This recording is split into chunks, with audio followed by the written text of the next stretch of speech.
In today's news, like a deer in headlights, the Fed and the US government is continuing to lose control. The BRICS takeover is very real, and where this is good news for XRP, it could take a turn for the worse. Our first headline here from Professor Stone highlights that inflation is now officially back, mirroring the 2021 pattern when Biden-inflation first took off. We are following the 1970s script to a T, with out-of-control federal spending driving a second round of inflation.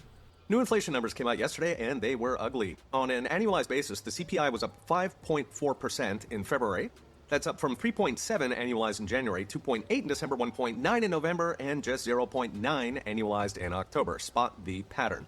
That puts annualized inflation just below where it was in March of 2021 when it really started taking off, ultimately hitting an annualized 16% by mid-22.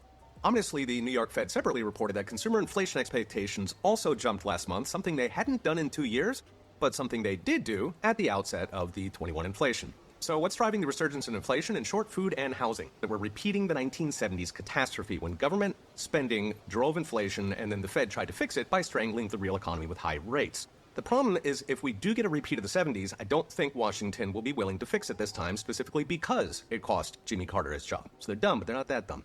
So rather than take one for the good of the country, modern Washington may well let inflation run, massaging the statistics and gaslighting with media to ignore the pain as long as possible, which would mean years of stagflation culminating in a horrific purge that could make the 70s look like a garden party.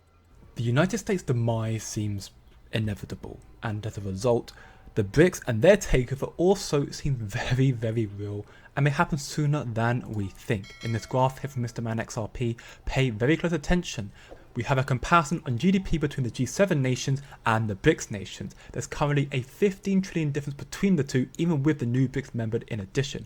But pay attention, because in the years to come, we have this graph, the predicted trajectory of the GDP in the years to come. By 2030 to 2035, the BRICS nations will inevitably take over the G7 and become a complete global powerful nation alliance. Now, this sort of announcement ultimately is good news for XRP, as we can see in this article from Forbes. It highlights this quote here from the Kremlin, Russia: "We believe that creating an independent BRICS payment system is an important goal for the future, which would be based on state-of-the-art tools such as digital technologies and blockchain." So this is good news because we already know the connection the BRICS nation has to XRP and Russia, of course. If you don't believe me, then that's why you need to do your own research. But where this is good news for XRP, it does cause a massive threat, a growing one even, to the Western system and the Western world. As we can see in this post here from the Wall Street Bulls, breaking: China, Iran and Russia started a joint military exercise in the Gulf of Oman. According to the China's Ministry of National Defense, this could state the end of the West system. This is a very serious deal, but that's not all, because Russia's President Vladimir Putin has stated that we are ready for nuclear war. So buckle up, because things are very likely to get a lot worse before it gets better. Thanks for watching. Please like, share, and subscribe. Good day and good night.